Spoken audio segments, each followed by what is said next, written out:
Good morning, participants. My name is Dr. Jaykumar Jain, and today's webinar topic is how to write a research paper. So, in this webinar, we will understand some some strategy and some procedures how to write the research paper. And this webinar is basically beneficial for the final year students and academics like faculties and industry person who are interested in the writing the research paper, and for in a further future they will wants to join the academic research, and who are interested in the writing the research paper. And so this is basically a webinar for helpful the newcomer students or newcomer scholars for who learns the some basic things for writing basic things, or who wants to cover the basic skills about the writing the research papers. So we start the our webinar from here, like what, why, and how. What is the research paper, why it is required, and how it is prepared. So these things basically first of all we will cover in this particular our webinar. Now, what is research? So this word is basically combination of two words, re and search. Re means again, और search means already existing. Suppose अब कोई चीज जो कि already search की हुई है, उस सर्च पर कुछ न्यू इनोवेशंस परफॉर्म करना, that is basically called the research. Something innovative or something change on this particular object, that is basically called the research. That means existing चीज को, existing object को हम अगर उसको नए तरीके से अगर हम उसको कुछ नए इनोवेटिव उसमें कुछ कर रहे हैं तो वो कहलाता है रिसर्च. हम जब किसी इन्वेंशन या डिस्कवरी की जब बात करते हैं तो we have basically three things in our universe. What is this? Discovery, invention and research. जब हम डिस्कवरी की बात करते हैं तो डिस्कवरी क्या चीज होती है? बेसिकली डिस्कवरी वो कहलाता है कि कोई चीज पहले से एग्जिस्ट है और एग्जिस्टिंग चीज को हमको डिस्कवर करना है, तो वो एक क्या क्या क्या कहलाता है? डिस्कवरी कहलाता है. जैसे कि कोलंबस ने क्या किया था? अमेरिका को डिस्कवर किया था. अमेरिका ऑलरेडी एग्जिस्ट था वर्ल्ड में, इस यूनिवर्स में, तो उसने क्या किया था? कोलंबस ने अमेरिका को डिस्कवर किया था. ऐसे ही हम जब बात करेंगे कि हम इन्वेंशन की बात करते हैं तो इन्वेंशन क्या चीज होती है? इन्वेंशन चीज होती है कि कोई नई चीज जो कि हमारे यूनिवर्स में नहीं है उसको हमको इन्वेंट करना है, तो वो कहलाएगा इन्वेंशन. जैसे कि थॉमसन एडिसन ने क्या डिस्कवर किया था? बल्ब का डिस्कवरी किया था. उसके पहले तो कोई बल्ब नाम की चीज थी नहीं, तो उसको डिस्कवरी किया था उन्होंने. तो ये डिस्कवरी और इन्वेंशन की बात हो गई. अब अगर कोई चीज, कोई ऑब्जेक्ट हमारे यूनिवर्स में एग्जिस्ट है और हमको क्या करना है? उसको उसमें कुछ नया इन्वेंशन, कुछ नई चीज उसमें एड ऑन करनी है, तो वो कहलाएगा रिसर्च कहलाएगा. क्या कहलाएगा? रिसर्च. तो research is nothing the new things, but having this some modifiable और some new, मतलब कि जो कि उसमें हमने कुछ मॉडिफाई किया है या कुछ इनोवेटिव थोड़ा एड ऑन किया है, तो that is called basically research. ठीक है, तो हम बात करते हैं कि रिसर्च की जैसे डेफिनेशन की बात करेंगे. It is defined as intensive search with the purpose of becoming certain. मतलब कि कुछ एक नया कुछ करने के लिए जो एक इंटेंसिव सर्च किया गया है उसको हम कहेंगे research. It is a systematic investigation into reality to gain knowledge. Okay, now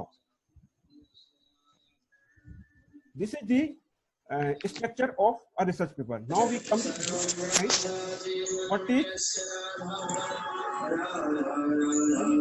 mute all, sir. CP sir, yes. So this is the structure of a research paper.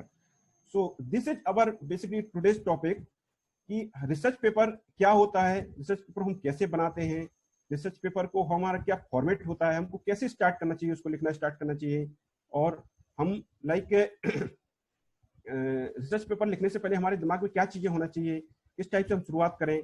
तो ये जो हमारी बेसिकली आज की जो टॉक है, वो टॉक उनके लिए है जो मतलब कि रिसर्च में अपना करियर बनाना चाहते हैं या फिर एकेडमिक्स में हैं बट वो कुछ पेपर लिख करके अपना एक रिसर्च पार्ट स्ट्रॉन्ग करना चाहते हैं. तो चाहे वो इंडस्ट्री पर्सन हो या फिर स्टूडेंट हो या एकेडमिशियन हो, all are the for all the benefited by my this talk. Okay, So like structure of a research paper क्या होता है?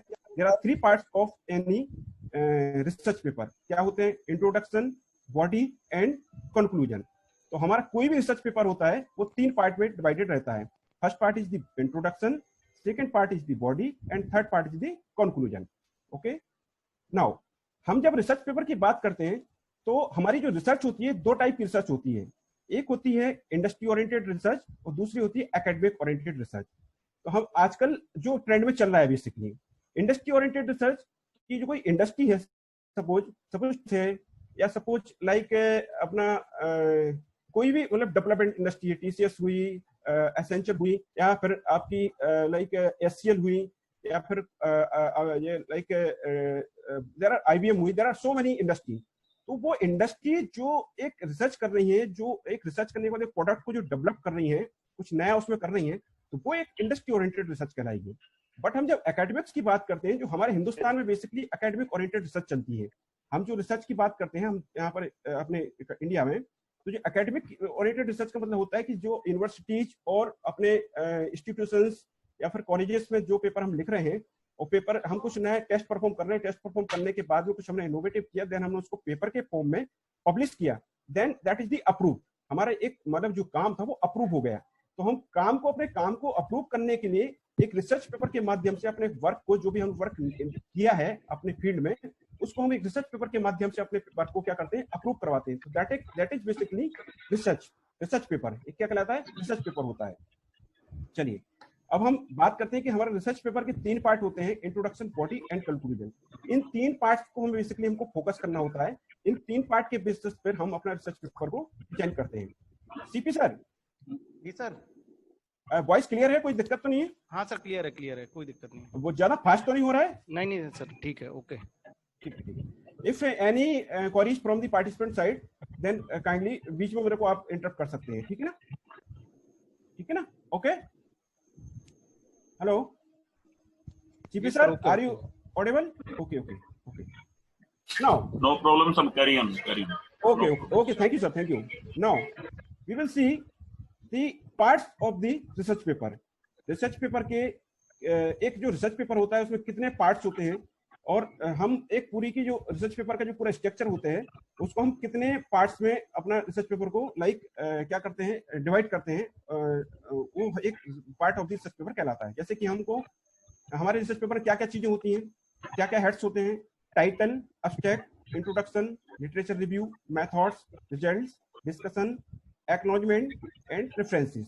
It is not compulsory कि all parts should be covered in a particular research paper. ये जो भी मुझे parts compulsory नहीं है कि सारे के सारे पार्ट्स आपको कवर करना है.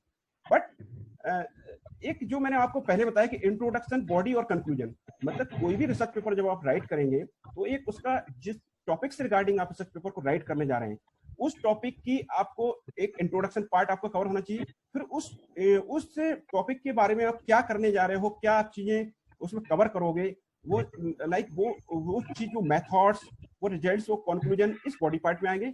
और उसके बाद फाइनली जब हम उस पूरे काम को कंक्लूड करेंगे तो वो कहां पर आएगा? कंक्लूजन वाले पार्ट में आएगा.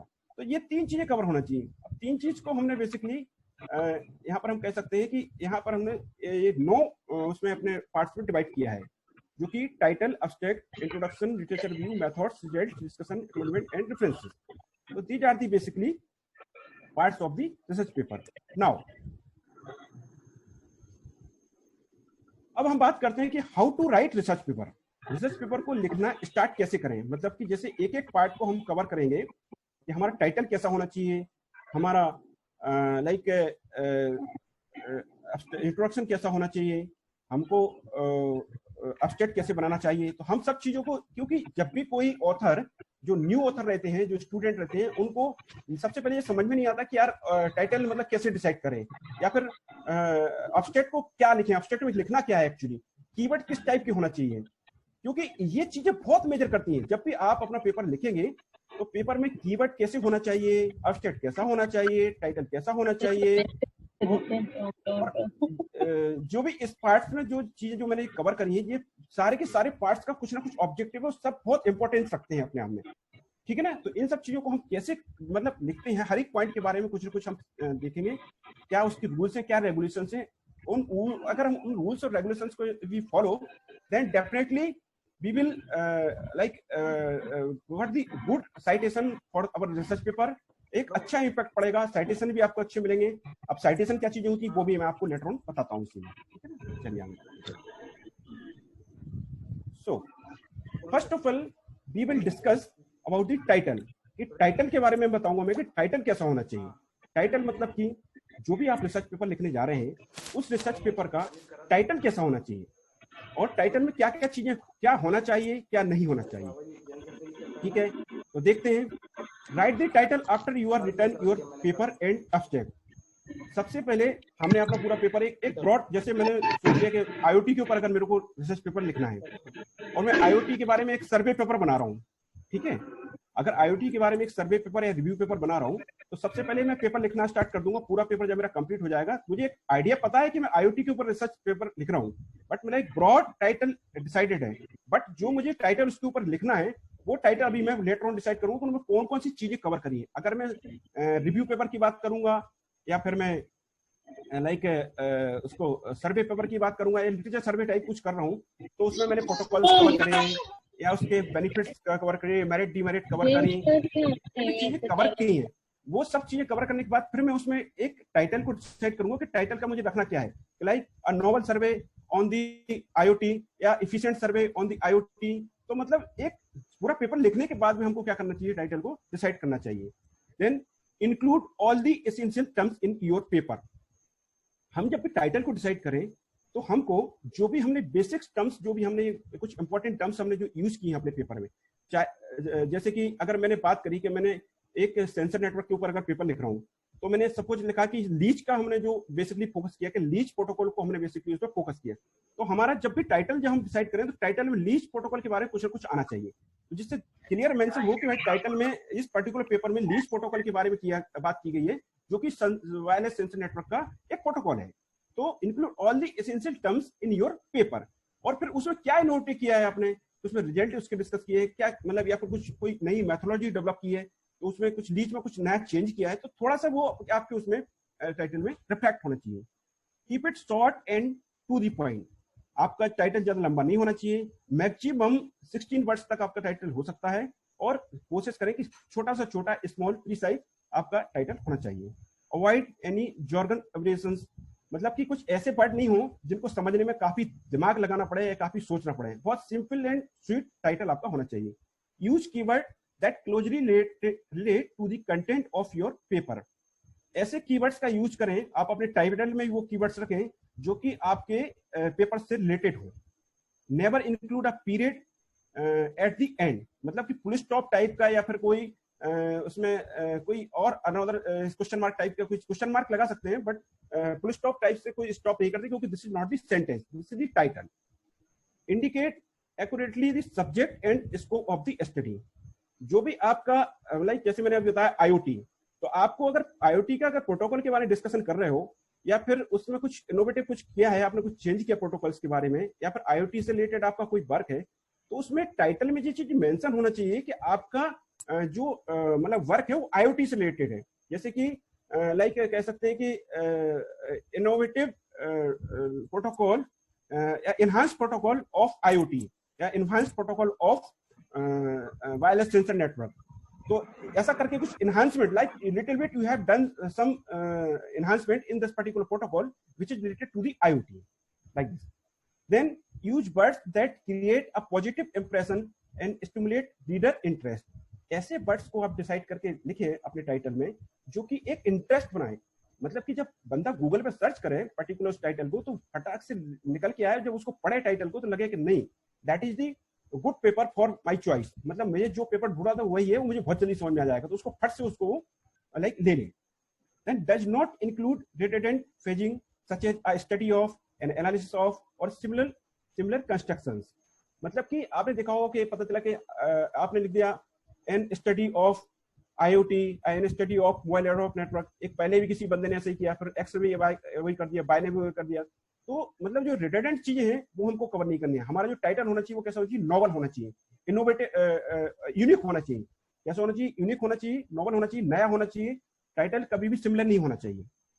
Takes the forms of a questions और डिक्लेरेटिव स्टेटमेंट, क्वेश्चंस के फॉर्म में भी आप उसको टाइटल को, और डिक्लेरेटिव स्टेटमेंट के फॉर्म में भी आप टाइटल को रख सकते हो। तो these are the some points which is covered in the title, मतलब टाइटल के बारे में बता रहे हैं कि क्या कंडीशंस होना चाहिए, क्या नहीं होना चाहिए, कैसा होना चाहिए टाइटल। ठीक है, अब आगे बढ़ते हैं एब्स्ट्रैक्ट के बारे में। एब्स्ट्रैक्ट क्या चीज होती है? Basically abstract it is just summary of body of information, मतलब कि जो भी आप पेपर लिख रहे हो, उस पेपर को लिखने के बाद में हमेशा जो हमारा एब्स्ट्रैक्ट और कंक्लूजन हमको बाद में लिखना चाहिए। पूरा पेपर पहले लिख लो, जो भी उसके पूरे पॉइंट्स हैं, इंट्रोडक्शन और उसका आपका बॉडी में जितने भी पार्ट, पूरा बॉडी उसकी तैयार कर लो। बॉडी लिखने के बाद में जो इंट्रोडक्शन और पूरा जो पार्ट है उसका, उसके बाद में हम क्या करेंगे, एब्स्ट्रैक्ट को लिखेंगे। तो एब्स्ट्रैक्ट बेसिकली क्या होता है, समरी ऑफ योर पेपर, मतलब कि जो पेपर की जो कंप्लीट समरी है उसको हम क्या कहेंगे, एब्स्ट्रैक्ट कहेंगे। It express the main claim and argument of a paper, मतलब कि अगर आपका 12 पेज का सपोज पेपर है तो 12 पेज को आपको मुश्किल से हाफ पैराग्राफ में आपको समराइज करके बताना है कि हमने इस पर्टिकुलर पेपर में क्या किया है। ठीक है, question that an abstract answer, why did you do this study और प्रोजेक्ट, मतलब कि जो भी आपने स्टडी किया, जो भी पेपर आपने राइट किया, वो क्यों किया है, क्या लिखा है, क्यों किया, क्या लिखा है इसके अंदर। What did you do and how, मतलब क्या लिखा है और कैसे लिखा है। व्हाट डिड यू फाइंड, मतलब आपकी फाइंडिंग्स क्या थी, आपने क्या क्या इसमें किन किन पैरामीटर्स को लिया है, उन पैरामीटर्स का रिजल्ट, मतलब एक लाइन में बताना है कि कैसा रहा है, मतलब इंप्रूव रहा है या लाइक डिक्रीज हुआ है, इंक्रीजिंग ऑर्डर रहा है, किस टाइप से रहा है। Sir yes sir. टाइम का कुछ इशू है, लाइक 10 मिनट बचे यार ऐसा लग रहा है। हाँ, ओनली 10 मिनट्स रिमेनिंग सर। नहीं नहीं, तो उसको अपन एक काम करेंगे, थोड़ा सा भी काम, टाइम बहुत बचा है क्योंकि 30 मिनट तक, 20-25 मिनट लगेंगे, तो फटाफट करता हूँ लेकिन समय नहीं हो पाएगा, है ना। रीस्टार्ट कर लेंगे अगर लगा तो, जी जी। ठीक है ना। हाँ, then what did you find, what do your findings mean, मतलब कि उन फाइंडिंग्स का क्या मतलब था, जो भी आप रिजल्ट निकाले हैं। लाइक आपने जैसे बात करी कि आपने किसी प्रोटोकॉल को लिया कि डिले लिया, उसमें आपने उसका थ्रूपुट कैलकुलेट किया, तो थ्रूपुट का निकालने के बाद में उसको कितना इंप्रूव हुआ, कितने परसेंटेज उसमें इंप्रूवमेंट हुआ। तो वो छोटी छोटी चीजें, मतलब एक एक लाइन में आपको बताना है एब्स्ट्रैक्ट के अंदर, पूरी डिटेल ही लिखनी, क्योंकि डिटेल हम कहाँ लिखेंगे, बॉडी के अंदर। तो that is the basically abstract. Abstract means summary of the paper. Okay, now abstract में क्या क्या चीजें होनी चाहिए। Begin writing the abstract after you have finished paper writing your paper, जैसा कि मैंने आपको बताया है। Pick out the major objectives, hypothesis and conclusion from your introduction and conclusion section. ठीक है ना, कुछ कुछ छोटी छोटी चीजें हम कंक्लूजन से, अपने इंट्रोडक्शन पार्ट से निकाल करके एब्स्ट्रैक्ट में लिख सकते हैं। मतलब आप ये समझ लीजिए कि एब्स्ट्रैक्ट जो होता है ना, आप जो एक पिक्चर देखते हैं ना मूवी के बाद, जो मूवी की जो पूरा जो पोस्टर होता है, पोस्टर में हमको क्या दिखता है कि कौन कैसा क्या है, किसका क्या रोल है। तो एग्जैक्टली एब्स्ट्रैक्ट भी एक अपने आप में एक पोस्टर है, जिसको देखने के बाद में, क्योंकि कई सारे पेपर रहते हैं जो फ्री एक्सेस नहीं रहते, हमको उसका सिर्फ एब्स्ट्रैक्ट दिखता है। तो एब्स्ट्रैक्ट को पढ़ने के बाद में हमको ये समझ में आता है कि नहीं यार, ये पेपर जो है ना, ये बड़ा काम का है, इसको एब्स्ट्रैक्ट को पढ़ने के बाद समझ में आता है। तो फिर कोई भी पर्सन क्या करता है, ऑथर जो भी लिखना स्टार्ट करता है, उस पेपर को उससे जो भी उसका कॉस्ट रहती है उसको चार्ज पे करके उसको वो परचेस कर लेता है, जो फ्री एक्सेस नहीं रहते। तो it depend on the your abstract. Abstract आपका जितना अच्छे से अच्छा लिखा होगा, उतने ज्यादा से ज्यादा आपके पेपर के लाइक व्यूज बढ़ेंगे, रीड्स बढ़ेंगे और साइटेशंस बढ़ेंगे। देन सिलेक्ट की sentences and phrase from your method section. कुछ कुछ छोटे छोटे सेंटेंसेस को आप बीच में से अपने बॉडी गार्ड में से ले सकते हो, जो कि आप एब्स्ट्रैक्ट में मेंशन कर सकते हो। Identify the major results from your result section. ठीक है, रिजल्ट सेक्शन से कुछ चीजें ले सकते हो। Now arrange the sentences and phrase selected in step 2, 3, 4, जो कि आपने ऊपर जो लिखे उसमें से छोटे छोटे कुछ कुछ सेंटेंस लेकर के आप मेंशन कर सकते हो। Remove all extra information and then link your sentences to ensure that the information flow well. मतलब कि जो ऊपर के जो पॉइंट आपने सारा का सारा जो कंटेंट इकट्ठा कर लिया, उसके बाद में सबको लिंक करना है कि एक स्ट्रक्चर्ड फॉर्म रहे, जो कि आपने हाफ ऑफ पैराग्राफ का जो आपने एक एब्स्ट्रैक्ट लिखा है, वो कि एक पढ़ने के बाद में एक कंप्लीटनेस फील होना चाहिए कि हाँ, जो इतनी चीजों जो बताया जो एकदम स्ट्रक्चर्ड है, वो काफी मतलब कंप्लीट है। Confirm that there is consistency between the information presented in the abstract and the paper. एक कंसिस्टेंसी मेंटेन होना चाहिए आपकी पेपर, और ऐसा नहीं कि पेपर में कुछ और लिखा है और आपका एब्स्ट्रैक्ट कुछ और बोल रहा है। That should not be considerable, ऐसा कुछ नहीं होगा। मतलब आपका जो एब्स्ट्रैक्ट में लिखा है वही पेपर एक समरी उसकी उसमें होना चाहिए पेपर में। ठीक है, नाउ कीवर्ड्स। कीवर्ड्स क्या चीज होते हैं? कीवर्ड्स जो कि हम स्टेट के बाद में 4 या 5 वर्ड्स जो लिखते हैं वो कीवर्ड्स कहलाते हैं। अब keywords are the words that capture the essence of your paper. Keywords make your paper searchable and ensure that you get more citation. Keywords play very important role in your research और research paper. जब हम paper में keywords लिखते हैं तो अगर जैसे कि मैंने सपोज कोई पेपर राइट किया और पेपर मैंने जैसा अभी आपको एग्जांपल दिया IoT से रिलेटेड कोई पेपर राइट किया, तो मैं चाहूंगा कि जो भी चीज उसमें मैंने काम किया है, जो भी उसमें हमने जो चीजें एक्सप्लोर की हैं या फिर सर्वे पेपर बनाया, रिजल्ट बेस्ड पेपर बनाया, तो उसमें जो काम किया, जैसे मैंने अभी बात करी आपसे कि मैंने लीच को क्या किया, लीच को एनहांस किया। लीच एक प्रोटोकॉल है, किसका प्रोटोकॉल है? वायरलेस सेंसर नेटवर्क का। उसको मैंने कुछ एनहांसमेंट किए, कुछ चेंजेस किए, तो मैं चाहूंगा कि मैं लीच को कीवर्ड में रखूं। क्यों रखूं? क्योंकि जब भी कोई एक्स ऑथर जो कि कोई पर्सन जो उस पर स्टार्ट करना चाह रहा हो, उसमें जब गूगल पे वो लिखेगा कि रिसर्च पेपर रिगार्डिंग लीच, तो लीच सबसे पहले आपके पेपर में से वो लीच जो कीवर्ड लिखा होगा उसको आइडेंटिफाई करके आपका पेपर निकल के ऊपर आ जाएगा। तो जब भी हम मतलब इस सर्च इंजन में मतलब जब हम उसको डालते हैं तो सर्च इंजन में प्रेफरेबल रहते हैं कीवर्ड्स के बेसिस पर ही हम उसको पेपर ऊपर आता है और फिर हम हमारे पेपर को साइटेशन मिलते हैं, तो बंदा उसको पढ़ेगा, फिर उसके बाद में आपके पेपर को साइट करेगा, अपने रेफरेंसेस में यूज करेगा। तो that will be beneficial for the all the authors. तो कीवर्ड्स जो रहे ना वो बहुत मतलब आपके टॉपिक्स के अकॉर्डिंग और आपकी जो भी आपने टॉपिक पर आप पेपर लिखना चाह रहे हैं उसके अकॉर्डिंगली वैसे होना चाहिए। ठीक है, therefore it is important to include the most relevant keyword that will help other authors and find your paper. As I told you, here are few tips that will help you create relevant and effective keywords for your paper. कुछ यहाँ पर कुछ points जो tips दी गई हैं। Think from the point of view of the reader. Reader के point of view से आपको सोचना पड़ेगा कि भाई मैं तो पेपर लिख रहा हूँ, I am the author, but जो सामने वाला उस पेपर को पढ़ेगा तो पढ़ने के बाद में उसको लगना चाहिए कि भाई इसमें क्या क्या चीजें जो है मतलब लाइक किस टाइप से मतलब मेन पॉइंट्स उसके कौन कौन से हैं, तो उसको हम एज ए लाइक कीवर्ड्स बना सकते हैं। What keywords would the reader search for that would help retrieve your article? As I told you, जैसा कि मैंने बताया आपको कि गूगल पे जब आप सर्च करेंगे तो आपको पेपर को रिट्रीव करने के लिए, आर्टिकल रिट्रीव करने के लिए कौन कौन से पॉइंट्स, कौन कौन से वर्ड रहेंगे जो हेल्पफुल रहेंगे, तो वो एक कीवर्ड में हम उसको रख सकते हैं। Keyword should ideally be pages of 2-4 words. 2-4 words हो सकते हैं, single words. Keywords are acceptable but they may lead to many false matches. ठीक है ना, लाइक सिंगल वर्ड्स का भी हमारा कीवर्ड होना चाहिए। ऐसा नहीं कि हमने सेंटेंस काफी 2-3 वर्ड का एक सेंटेंस लिख दिया, वो एक कीवर्ड में नहीं आएगा।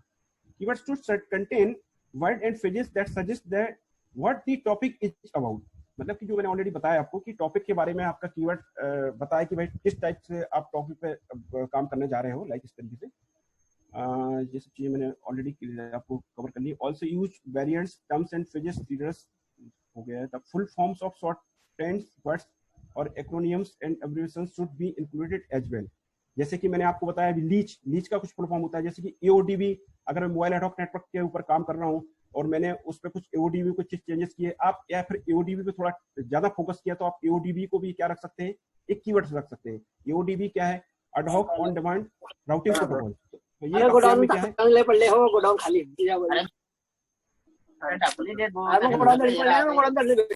Please like mute all the participants. Okay, so these are the some points or some tips regarding the keywords जो कि हमको बहुत कंपलसरी है और हमको इस टाइप से रखना चाहिए। Now come to the introduction. तो अभी तक मैंने बात आपसे करी, टाइटल की बात करी, अब्स्ट्रैक्ट की बात करी, अब्स्ट्रैक्ट के बाद में फिर कीवर्ड की बात करी। अब कीवर्ड के बाद में हम आते हैं कहाँ पर? इंट्रोडक्शन के ऊपर। ठीक है, तो इंट्रोडक्शन कैसा होना चाहिए? The primary purpose of an introduction is to frame the paper for its readers. It contains following points. मतलब कि जिस भी हम टॉपिक के ऊपर अपना रिसर्च पेपर लिखना जा रहे हैं, ठीक है, उससे रिलेटेड जो भी उसकी मतलब बेसिक चीज है, उन सारी बेसिक चीज को हमको क्या करना है, इसमें हमारे इंट्रोडक्शन में कवर होना चाहिए। ठीक है, जैसे इंट्रोड्यूस योर टॉपिक। टॉपिक के बारे में पहले उसको पूरा इंट्रोड्यूस करिए। हाँ, create some context and background. उसके रिलेटेड कुछ बैकग्राउंड बनाइए कि पहले शुरुआत उसकी कैसे हुई। लाइक आईओटी की अगर हम बात करें तो आईओटी मतलब कैसे आया, फिर उसमें क्या क्या चीजें होती हैं, क्या क्या उसके प्रोटोकॉल्स हैं, उसके क्या एडवांटेजेस हैं, उसके क्या डिसएडवांटेजेस हैं, ये क्या मेरिट्स हैं, क्या डीमेरिट्स हैं, उसको किस किस चीजों से रिलेटेड है। तो इस तरीके से हम एक इंट्रोडक्शन पार्ट को पढ़ सकते हैं, कवर कर सकते हैं। create some context and background, then tell your reader about the research you plan to carry out. ठीक है ना? तो अब जो भी आप चीज प्लान करने जा रहे हो, tell your reader about the research you plan to carry out, जो भी आप चीजें उसमें आगे क्या क्या चीजें उसमें लोगे, क्या क्या चीजें बताओगे, it should also it should be covered in this particular introduction also. Explain why your research is important. आपको ये भी इसमें बताना है कि आपकी रिसर्च क्यों इंपॉर्टेंट है, क्यों हम ये काम करने जा रहे हैं, हम क्यों इस पर काम कर रहे हैं. Statement of the research objective, जो भी आपका ऑब्जेक्टिव है जिसको आपको इसमें पर्टिकुलर इस लाइक पेपर अचीव करना है, तो it should also be covered in this particular part. Introduction part में कवर होना चाहिए. Statement of methods and the scope of study, जो कि जो भी आपका लाइक मेथड्स आप ले रहे हैं और जो भी इसको स्टडी के जो भी आप मेथड्स यूज करना चाह रहे हैं, उन मेथड्स के बारे में लिटिल बिट आपको यहाँ पर इंट्रोड्यूस करना पड़ेगा. स्टेट योर हाइपोथेसिस, मतलब कि थोड़ा ये बताइए कि आपकी मतलब चीजें कैसी उसमें हो सकती है, पॉजिटिव है, नेगेटिव है, इसके रिजल्ट्स क्या क्या रहेंगे, मतलब लाइक आपके क्या जंक्शंस रहेंगे particular. Then sir, only 30 seconds remaining, so I am requesting all the participants to rejoin the session after ending this meeting. Okay sir, okay, please all of you rejoin, because अभी आपको बहुत सारे चीजें इसमें देखनी है. मैं कुछ चीजें आपको करके भी दिखाऊंगा कि कैसे हम साइटेड करते हैं और कैसे हम रेफरेंसेस डालते हैं. बहुत सारी चीजें अभी तो बेसिक चीजें कवर हुई. It will be very beneficial for all the participant, so kindly rejoin the session again please. Sir इसको बंद कर दीजिए, फिर से रीजॉइन करिए, स्टार्ट करिए प्लीज. सर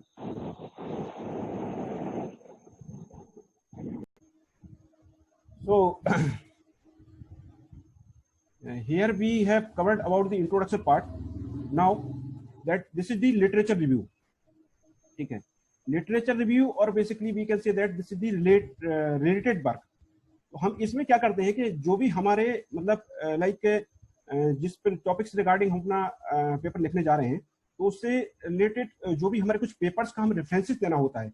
जैसे मैं अभी आपको एक एग्जांपल दे रहा था, डेटा माइनिंग का अगर बात करें, या फिर आप मॉडर्न एडॉक नेटवर्क की बात करें, या फिर आईओटी की बात करें, तो जिस टॉपिक से रिलेटेड, जिस पर्टिकुलर टॉपिक पे आप पेपर लिखना चाह रहे हैं, क्योंकि टॉपिक आपका स्पेसिफाइड होगा पहले से ही, उससे रिलेटेड पहले से आपको कुछ पेपरों की स्टडी करके रखी होगी आपने, कि आपने पहले इसके प्रीवियसली और दूसरे लोगों ने इस पेपर से रिगार्डिंग या इस टॉपिक से रिगार्डिंग क्या काम किया है. तो उस काम को आपको कुछ पेपर की समरीज बना करके 3 से 4 5 लाइन में आपको उसको मेंशन करना है कि एक्स ऑथर हैज.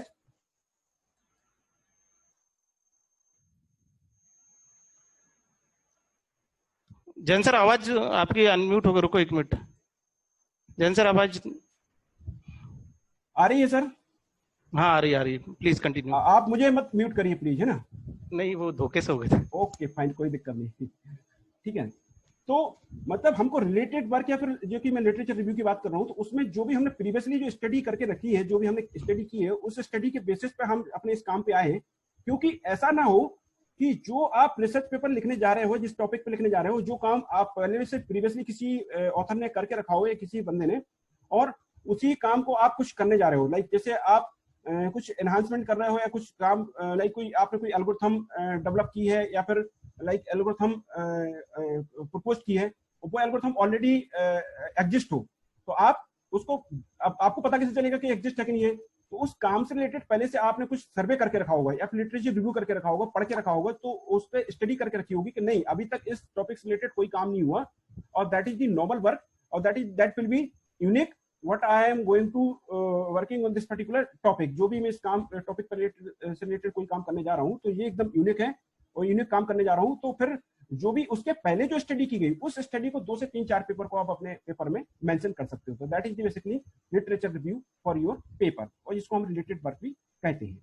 चलिए अब आगे बढ़ते हैं. ये सब चीजें इसमें मेंशन है, वही चीजें डिस्कस की हैं.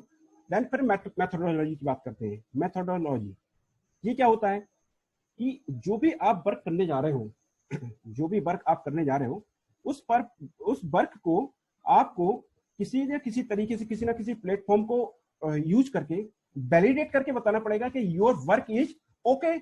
मतलब जो भी आपने काम किया है वो एक वैलिड है. उस काम का कोई ना कोई मतलब प्लेटफॉर्म हो सकता है. अब प्लेटफॉर्म इज व्हाट, कि जैसे आपने भाई कोई टूल यूज किया होगा, कोई टूल जैसे कि कोई सिमुलेटर यूज किया है, या फिर आपने उसको रियल टाइम पे कहीं उस वर्क को इंप्लीमेंट किया है, कोई एल्गोरिथम को टेस्ट किया, और टेस्ट करने के लिए कोई ना कोई टेस्ट बेड का यूज किया गया होगा। तो वो जो टेस्ट बेड आपने यूज किए गए वो उसकी पूरी एक मेथोडोलॉजी बनाई गई होगी कि पहले to explain your methodology approach, किस तरीके से काम किया, पहले आपने क्या लिया कि भाई जैसे आपने NS2 लिया है या फिर बैकअप टूल लिया है, फिर बैकअप टूल लेने के बाद फिर उसमें उसकी कौन कौन से फीचर्स को आपने लिया है, then describe your methods of data collection, then आपने जो डाटा जो उसमें जिस डाटा के बेसिस पे आप अपने पर्टिकुलर एल्गोरिथम्स को या किसी जो भी लाइक आपने प्रोटोकॉल या फिर कोई जो भी चीज डेवलप की है उसको टेस्ट करना है, तो कौन सा डाटा यूज किया है, किस टाइप का रियल टाइम डेटा लिया है, कोई डमी डेटा लिया है, या किस एक्स पर्टिकुलर ऑर्गेनाइजेशन से जहां से आपने डेटा कलेक्ट किया, तो उसको आपको यहाँ पर डिस्क्राइब करना पड़ेगा। Then describe your methods of analysis, किस मतलब मेथड का यूज करके आपने पर्टिकुलर डेटा को एनालिसिस किया है। अब जैसे बहुत सारी मेथड्स हो सकती है, जैसे कि क्लस्टरिंग है, अब जैसे हम डेटा माइनिंग की बात करें तो क्लस्टरिंग है, अटोडी है, बहुत सारी यहाँ पर डिफरेंट टाइप्स ऑफ माइनिंग की जो एल्गोरिथम्स हैं या फिर टेक्निक्स है, किस टेक्निक का यूज करके आपने अपने उसको डेटा को एनालिसिस किया है, तो वो it should be mention in your methodology. Then evaluate and justify your methodology choices, आपने क्यों इस पर्टिकुलर मेथोडोलॉजी का यूज किया, इस पर्टिकुलर टेक्निक को क्यों यूज किया, तो आपको जस्टिफाई भी करना पड़ेगा और एवेल्युएट करके बताना पड़ेगा कि इस कारण से मैंने इस पर्टिकुलर मेथोडोलॉजी को लिया है। तो मतलब कि मैं एक बात कर सकता हूं कि अगर ये चारों चीजों को पॉइंटों को अगर मैं एक होलसेल में बताने की कोशिश करूं, तो मैं बताऊंगा कि जो भी हम अपना जो रिजल्ट हम जो निकालने जा रहे हैं या फिर जो हम मेन जो फोकस जो जिस रिसर्च पे फोकस करने जा रहे हैं, उसकी जो कंप्लीट जो स्टेप बाय स्टेप जो हायरार्की है, जो एक लाइक सिस्टम है, उसको हम क्या कहते हैं, मेथोडोलॉजी की बात करते हैं। क्या करते हैं, मेथोडोलॉजी की बात करते हैं। कौन सा आपने उसमें लाइक टूल यूज किया है, आपने लाइक एरेस्टू पे काम किया है या फिर आपने एक्साटा पे काम किया है। There are so many tools and technology available in the market for the research purpose, so that is basically methodology. Now come to the result and discussion. अब जो भी आपने मेथोडोलॉजी यूज करके जो भी उस पे उसके बेसिस पे जो आपने रिजल्ट निकाले, फिर उस रिजल्ट के बारे में डिस्कशन होगा, पेपर में वो लिखना पड़ेगा। देन रिजल्ट क्या बताते हैं, जैसे कि to present the findings of your research in an orderly manner using heading planned in your methodology और headings arising from patterns found in the research comparison with prior study and limitation of your work. That means कि जो भी पहले से जो किसी बंदे ने एक्स बंदे ने उस पर काम करके रखा था, उसके जो रिजल्ट्स होंगे और आपने जो रिजल्ट्स निकाले, तो उनको क्या करेंगे, हम कंपैरिजन करेंगे। कंपैरिजन क्यों करेंगे, क्योंकि आपको बताना पड़ेगा ना कि how much percentage of your development in your work, मतलब कि आपने कितना परसेंटेज उसमें डेवलपमेंट किया उस पर्टिकुलर वर्क में। आपने अगर थ्रूपुट को इंक्रीज किया तो कितने परसेंट थ्रूपुट इंक्रीज हुआ, आपका अगर पैकेट डिलीवरी रेशियो इंक्रीज हुआ, पर्टिकुलर एक पैरामीटर की बात कर रहा हूं, तो कितने परसेंट इंक्रीज हुआ। जो भी चीज जिस चीज को टारगेट लेकर के काम कर रहे हैं, तो वो कितने परसेंट इंक्रीज हुआ, जो कि पहले किसी ऑथर ने इतना किया तो मैंने उसको इतना कर दिया। ठीक है, अब आपने इस टेक्स्ट अगर किसी ऑथर को जो जिस भी पेपर का आपने रेफरेंस लिया, तो उस रेफरेंस को आपको साइट भी करना पड़ेगा। साइट दैट मींस कि उसको रेफरेंस देना पड़ेगा कि ये एक्स बंदे ने काम किया तो उसके रिजल्ट ये थे, और मैं बाय जो कि मैं बंदा हूं मैंने जो किया तो उसके रिजल्ट ये है। तो आपको एक मतलब कंपैरिजन स्टडी करके उसको साइट भी करना पड़ेगा। तो दैट इज द रिजल्ट। और फिर discussion, so your understanding of what your data suggest, आपको इसके बेसिस पे आपको ये डिस्कशन करके बताना है कि आपकी इस पर्टिकुलर पेपर से इस फाइंडिंग से क्या आपको मैसेज आता है। आप ये बताएंगे कि भाई माय प्रोटोकॉल या फिर my algorithm is best as compare to previous one, मतलब कि जो प्रीवियस में जो काम किया गया था उससे बेस्ट है और अच्छा है। क्यों है, क्योंकि मैंने जो चीजें ली थी, जो पैरामीटर लिए थे, इन पैरामीटर के बेसिस पर मैं देख के पता लगाया कि मैं काम बहुत अच्छा हो रहा है, मैंने इंप्रूवमेंट कुछ ज्यादा की है। That is the discussion. Now next we come to the conclusion. Conclusion में क्या होता है, the results and the discussion should be the focus of this part, मतलब कि जो भी हमारे रिजल्ट है और जो भी हमने डिस्कशन किया, तो उसके बेसिस पर हमें कंक्लूडेड मतलब वो स्टडी पैराग्राफ बना करके वो लिखते हैं कि हमने क्या इस पर्टिकुलर पेपर में काम किया है, हमने कौन कौन सी चीजों को लिया था, फिर हमने कौन कौन सी चीजों को लेकर के हमने उस पर किस तरीके से हमने मेथोडोलॉजी या अप्रोच यूज करके कुछ फाइंडिंग्स निकाली। फाइंडिंग्स निकालने के बाद हमारी क्या चीजें बाहर निकल के आ रही हैं। Then to some of your findings and highlights the significance of the outcome of your study, और क्या उसका आउटकम्स निकल के आया आपको। अब आप ये समझ में, वैसे हम मेरी एक अंडरस्टैंडिंग है, मुझे लगता है कि एब्स्ट्रैक्ट और कंक्लूजन में डिफरेंसेस होता है, लेकिन 50 to 60% दोनों एक ही जैसी चीज रहती है। बट हम कंक्लूजन में जब हम बात करते हैं तो उसमें हम क्या करते हैं, शॉर्ट कमिंग्स की बात करते हैं। अगर हमारी प्रोटोकॉल में एल्गोरिथम में कोई कमियां हैं तो हम कंक्लूजन में मेंशन कर सकते हैं कि ये चीजों में कमियां रही हैं, हम इन चीजों को आने वाले फ्यूचर में हम टारगेट करेंगे। तो हम शॉर्ट कमिंग्स या फिर जो भी उसकी फाइंडिंग्स है उस पर ज्यादा हम फोकस अपने कंक्लूजन में करते हैं। तो that is basically conclusion. Okay, now फिर बात करते हैं हम एक्नॉलेजमेंट की। एक हमारा हेड होता है एनक्लूजन, एक्नॉलेजमेंट।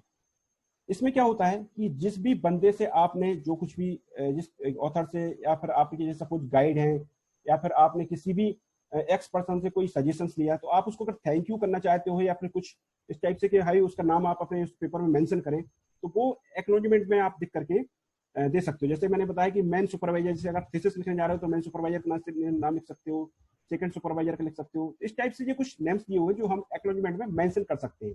अपने बारे में मेंशन नहीं करना है कि मैं कौन हूँ, आई डिड दिस, नो, वो बायोग्राफी में आएगा, ठीक है। बट एक्नॉलेजमेंट में किसके, किसी बाय जो मतलब जिस बंदे का आपने सिर्फ सजेशंस लिए हैं, उस पर्टिकुलर पेपर से आपका कोई सिर्फ सजेशंस लिए हैं या कुछ सीखा है, उसको आप थैंक्स करना चाहते हैं, या फिर कोई एक्स पेपर जिसके टारगेट के, जिसको जो आपका मेन पेपर है, जिस पेपर के बेसिस पे आप अपने इस काम को किया है, तो उस काम को मेन पेपर वाले बंदे को, ऑथर को आप क्या कर सकते हैं, इसमें एक्नॉलेजमेंट थैंक्स कर सकते हैं। That's basically acknowledgement part. Then references, this is very important part. References, जो भी आपने जहां से भी जो रिलेटेड वर्क लिया या फिर जो सर्वे किया, जो भी स्टडी की है, तो सब जितने भी पेपर आपने पढ़े हैं, जैसे कि अगर आप एक सर्वे पेपर बना रहे हो तो सपोज आपने 10 पेपर पढ़े हैं, 10 पेपर की छोटी छोटी समरी बना लो। उन सारे 10 पेपर का क्या करो कि रेफरेंसेस, ऑथर कौन था, टाइटल क्या था, उसको लिखते जैसे पूरी लिस्ट बना लो। और जब आपका पूरा पेपर कंप्लीट हो जाएगा तो 10 पेपर को अपने रेफरेंसेस में डाल दो, और जहां से आपने जो कंटेंट लिया है या जिसके बारे में जो डिस्कशन किया है, उस डिस्कशन पर और जाकर के आप उसको पेपर को रेफरेंस कर सकते हो या साइटेट कर सकते हो। तो that is called the referencing. To list alphabetically all the references material that have been cited in the text of the report, ठीक है ना। तो आपके जो भी रेफरेंसेस आप यूज कर रहे हैं उसको क्या करना है, रिपोर्ट में आपको रेफरेंस साइटेट करना है। Referencing your paper, reference need to contain all work cited in the text, ठीक है। जो भी आपने मतलब जो भी आपने वर्क जहां से लिया है वो आपके उसमें टेक्स्ट में यूज किया है, उसको साइटेड होना जरूरी है। References should consistently flow and one recognizable system.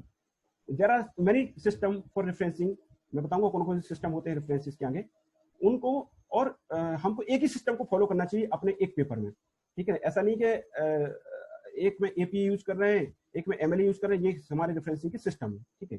दूसरी बात, हम पेपर में जब रेफरेंस डालें तो अच्छी एक प्रैक्टिस कराइए। अगर हम ऐसे डालते हैं 1 2 3 4 5 6 7 8 9, ऐसा नहीं कि पहले हमने 10 लिख दिया पर नीचे कंक्लूजन के पहले रिजल्ट डिस्कशन में जाकर के 1 लिख रहे हैं, तो एक गुड प्रैक्टिस नहीं कहलाती है।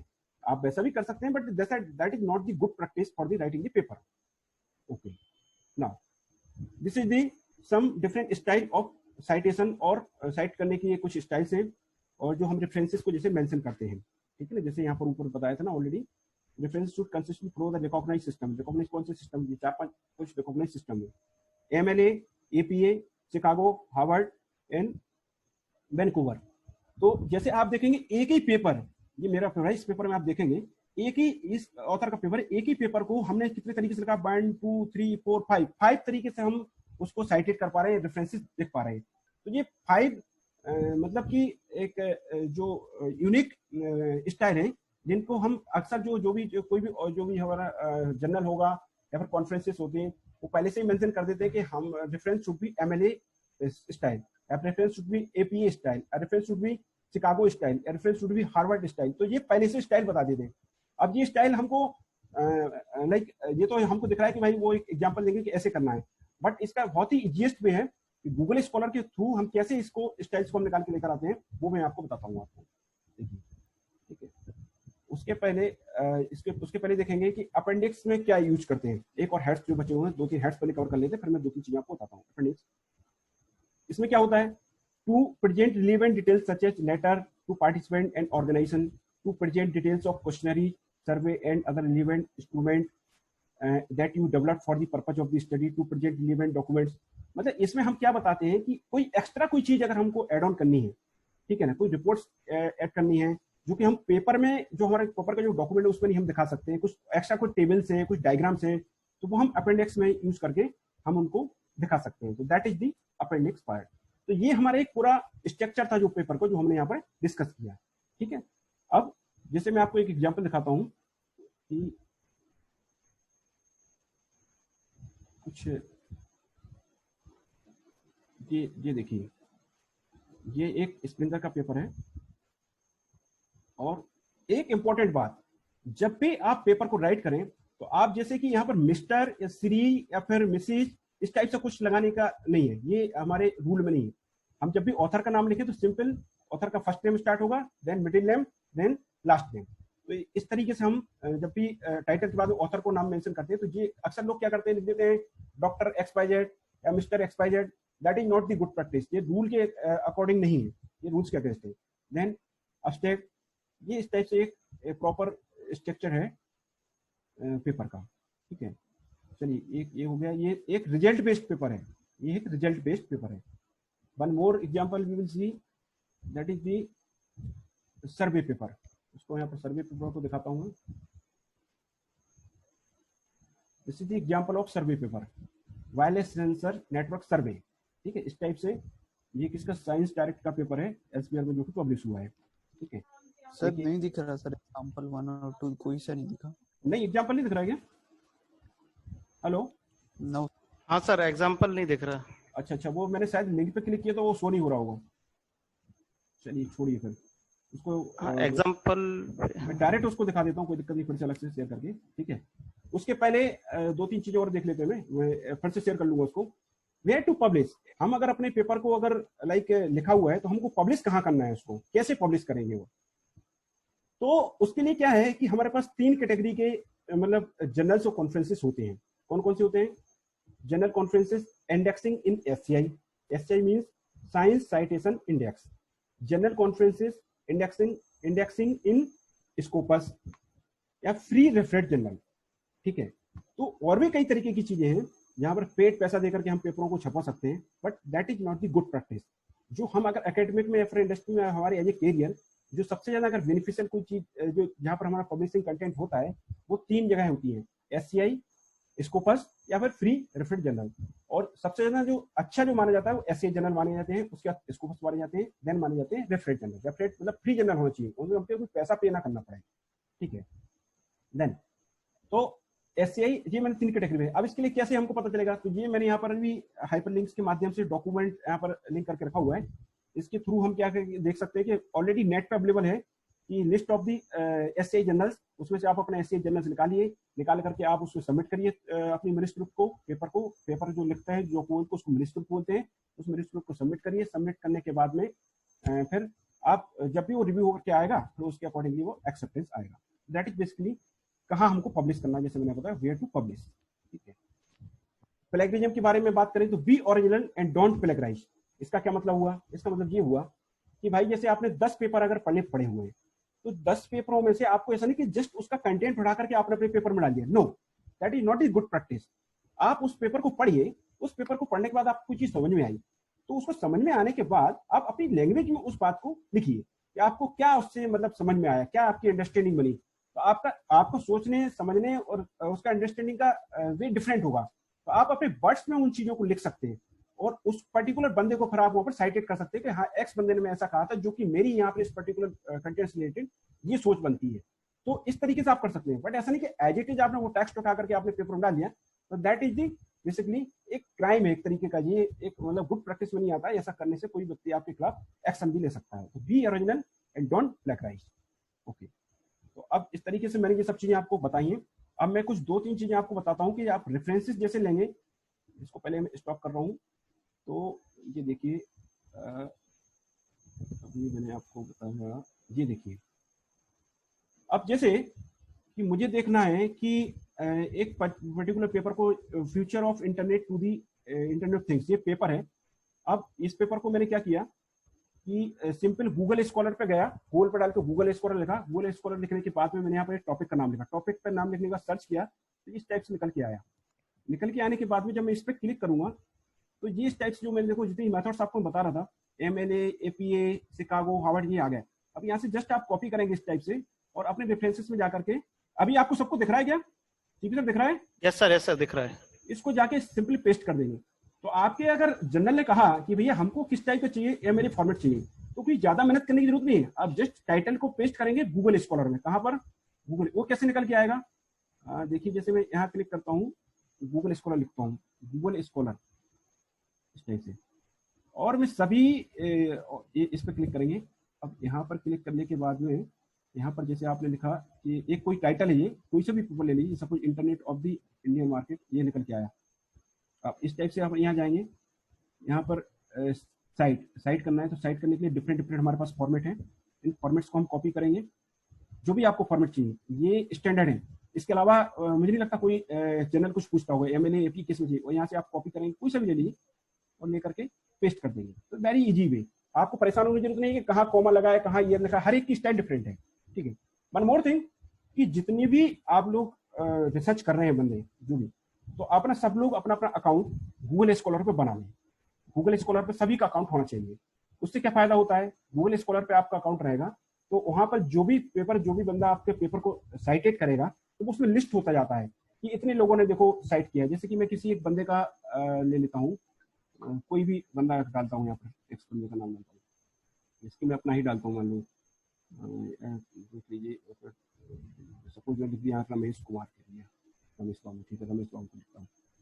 अब यहाँ पर ये निकल के आ गया, देखिए ये देखिए, तो ये कोई रमेश बाबू हैं जो कि इस पर्टिकुलर कॉलेज के हैं, और इन्होंने अभी तक इनका साइटेशन स्कोर है 4416।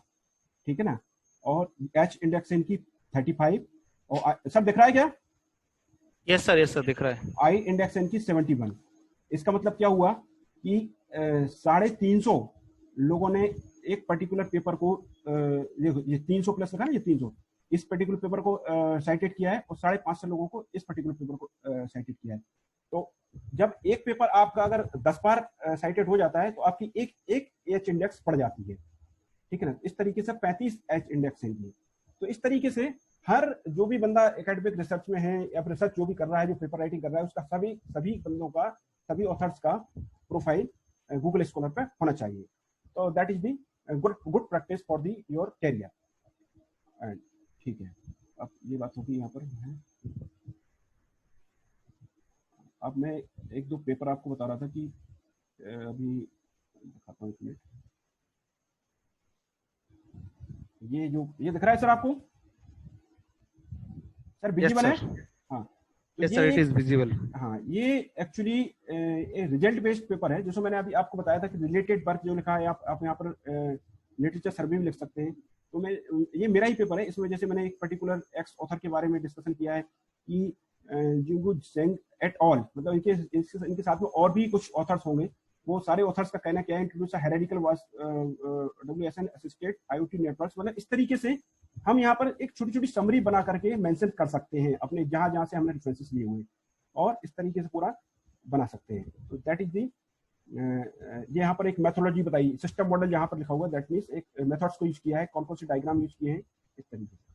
ठीक है, और ये एक अपना ऐसा पेपर हो गया। और एक और जैसे मैं पेपर बताता हूँ, that is the survey paper. इसमें आप देखेंगे, और मैं आपको एक बता रहा था प्रैक्टिस के बारे में कि आप यहाँ पर जैसे जेनिफर एक लिखा हुआ है, तो यहाँ पर डॉक्टर जेनिफर इफ नहीं लिखेंगे, या फिर मिस्टर नहीं लिखेंगे, that is not the good practice.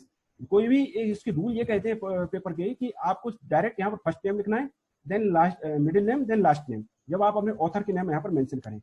Otherwise कई सारे लोग क्या करते हैं, लिख देते हैं डॉक्टर एक्स, डॉक्टर वाई, इस टाइप से। ये that is not the good practice. ठीक है, और फिर यहाँ पर आपने कीवर्ड्स कहाँ मेंशन है? इसमें आई थिंक कीवर्ड्स मेंशन नहीं है, इसमें कीवर्ड्स नहीं होता है कहीं किसी में, बट कीवर्ड्स भी होना चाहिए मेंशन। ठीक है, तो that is the survey paper. Okay, so that is the from my side. I think my talk is complete. If anyone has any question, participant side, then ask to me, please. CP sir, are you audible? Yes sir. Participants, I have one question. Yes, ma'am. please ask a question. Sir, SCI है